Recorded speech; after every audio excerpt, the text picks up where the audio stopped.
Hello YouTube, Choco YGO here. Going to do a deck profile today on my Kashtira list that I used to get second place at a box tournament today at my locals. Um, my matchups for the day, I played branded dinosaurs in round one. Round two, I played against sharks, which also has like a goes in waterlock thing going on with one of the shark not one of the shark, Xyz monsters, like turns everything water, stealth kraken, I think. And then round three, I played against Ishizu Tear. It was a small event, but nonetheless, still very competitive. A lot of good players showed up as well. So I'll get right into the deck profile. I ran three Kashtira Unicorn, pretty standard. One of the main starters for the deck. Three Fenrir. This here plus Theosis is also a standard inboard. Three Rise Heart. I've seen some people play two. I I don't necessarily agree with two. I like three. Just it gives you options to search off the Fenrir if you open one of these instead, just to give you an extra body on the board. Two Scareclaw Kashtira. Really solid card. A nice out to Baguska as well, since its effect is actually doesn't matter about the effect, but just being able to swing over it while it's in defense is really nice. Also got the nice OTS super rares on those. One Tearlaments Kashtira, again, just like another extender. It's not terrible to open, but not the worst with a Kashtira Birth. A couple hand traps. I did play three Ash Blossoms and three D Shifter. Ash Blossom's really solid against Book of Eclipse, since you can Ash it. Um, really, it's actually not too bad against Tearlaments either. It's just for this current format, they have so many ways to start milling their deck that it's not as effective. But I feel against Tier Next format, post list, Ash Blossom will get a lot better against that deck. Um, Same with D Shifter. Like right now, they can still play through it a little bit by going into links instead, and just link climbing if necessary. Um, it's not. I'm still not sure if I'm going to run it next format. I really like the card, don't get me wrong, but it may go to the sideboard instead to make room in the main board for maybe Ghost Mourners or the Adventure package if I decide to go that route. And then I played one Nightmare Corruptor Ibly.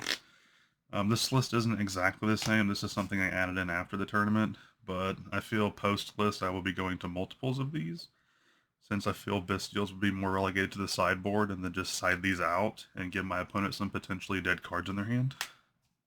But being able to Ibly lock them is really nice, though.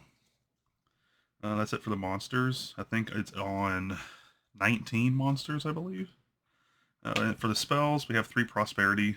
In general, just a really good card.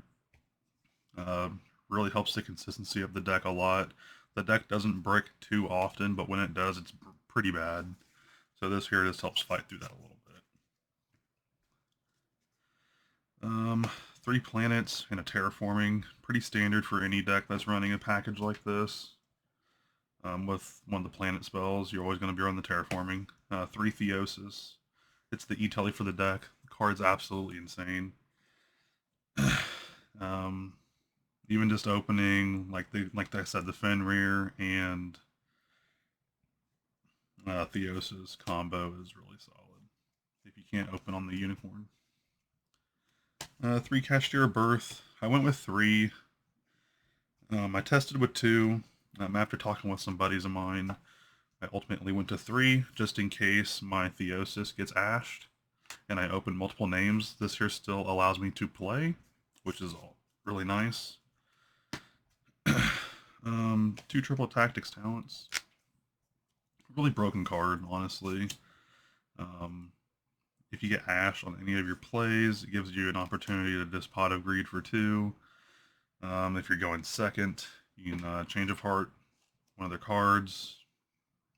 or just hand rip them if you're going first and you can't draw from Prosperity's limitations. And then 2 Book of Eclipse.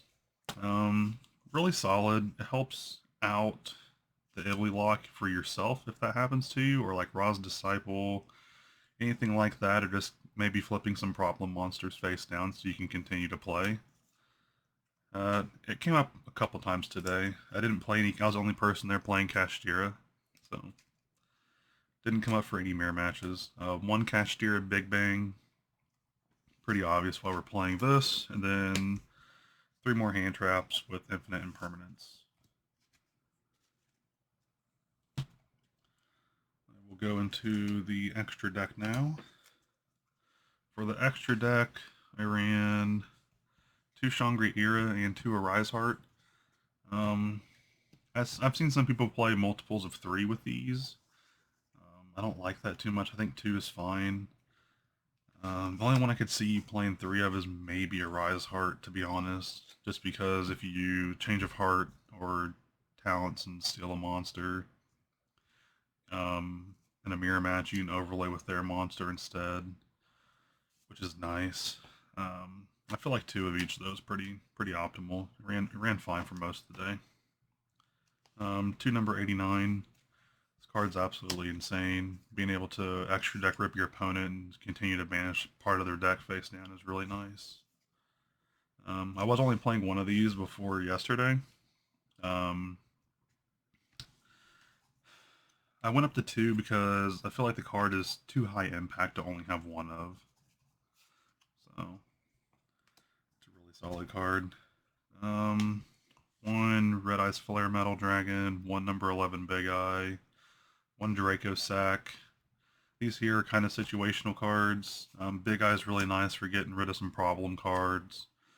Like, if you don't have an Arise Heart on board, you can just use this to steal a big problem monster, something like Mirror Jade, Rule Kalos, stuff like that. Because they can't Soliac you or crime you or anything like that under a macro effect because they can't send to grave. So, Red Eyes Flares for time situations or if they're low on life points, just burn them out of the game. Then Draco Sack's just there. It's a decent card. I didn't summon Draco Sack or the Red Eyes Flare once today, but I'm sure the opportunity for him will come up in the future. 1 Titanic Moth for if they're low on life points, I can just get 2 rank 7s on board, go into this, and swing for game. Only 1 Zeus, partially because I only own 1 Zeus.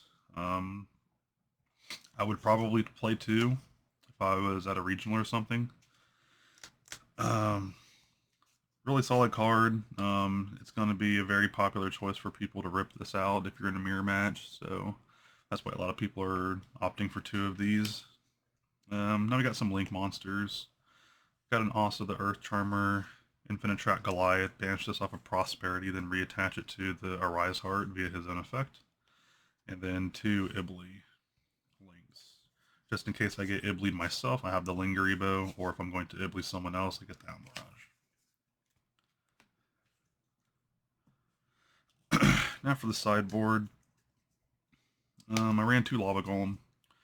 Really solid card. Was really nice against the tier match that I had, but that deck just has so much recursion and so much resource gain that it didn't really matter, unfortunately. Still a really good card though, especially with the adventure package. Tribute off 2 of their monsters and then just bounce it back to your hand with Draco back. I could see me maybe mainboarding those in the future. 3 Ghost Sister and Spooky Dogwood for time, basically. Never made it to time. My matches always ended pretty quick for the most part. Really solid card though, especially in next format where Tear can just stop on 1 fusion.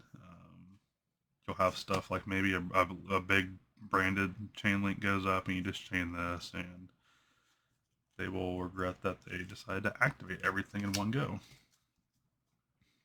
Double Twin Twister, and then a couple of power spells here with Duster and Change of Heart. Really good going second cards. Twisters is mainly for back row hate, like Labyrinth. Maybe a little bit of Runic, not a lot, just to get rid of their fountain, stuff like that. Change of Heart's really good, just like the Triple Tactics talent. If the only thing you can do is change of heart a monster, hand rip, sometimes it's best to just take one of their monsters and then take their second one. Duster's there just for more back row hate as well. A playset of Dimensional Barrier. Main reason for this is next format we go into, it's going to have a lot of stuff like focused around one type of summoning that Dimensional Barrier hits. So for those that can only play on their turn, like Swordsoul's going to be one of them. Tearlament to an extent, Branded, ones that do most of their fusion summoning or synchro summoning on their turn. This here is just a nice little way to floodgate them out of the game and prevent them from going into those plays. And then playset of Solemn Judgment. This here is a change that I made after the tournament, but I feel like this card is just way too good to not play. Since I'm not playing the adventure package, I want a way to negate some high impact cards, and I feel Solemn Judgment is the best way to do that. Mainly because, one, it's a counter trap. Two, I feel like it's better than Anti-Spell. And Royal Decree, simply because Anti-Spell they can chain to it, and I believe the same with Royal Decree as well. So, since the card hasn't resolved, they're able to chain to it. So, that's why I went with these. Really good for hitting like Book of Lunar Eclipse, which was played against me today instead of Eclipse, so I couldn't ash it. But Solemn Judgment wouldn't have been able to help me there. Yeah, especially if it's like on your turn, like you might be against a flute player, they try to Harpy's Featherstorm you, you already have this set. GG flute player. That is all I have though for this deck profile.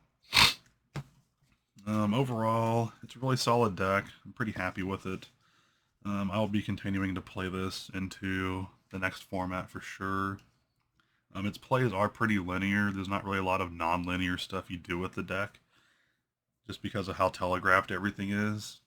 I do see myself doing an adventure package in this at some point just to test it out and see how I like it. Just because the deck lacks an Omni Negate. I know I can play Baron. I just don't want to have to dedicate a normal summon to like a hand trap like Ash Blossom or something like that and synchro into a Baron. I feel like that they can be really suboptimal at times, even though Baron's a really powerful card. I feel like you just really want to focus what the Xyz plays on this deck. Also, that's another reason why Dimensional Barrier, I feel, is going to be played a lot. You can set it off of Triple Tactics Thrust, which I'm not playing, partially because I don't have any in my possession yet. But I do see myself maybe playing 2 copies of that in the sideboard. That card is absolutely insane. Even if it's just to set a card, setting something like D-Barrier against a deck that does a lot of fusion summoning or synchro summoning on their turn, it's just absolutely going to shut that deck down. But yeah, if you guys have any questions, feel free to leave a comment, hit the like, thumbs up video, or thumbs up button on the video. And yeah, that's all I got for you guys. Have a good one.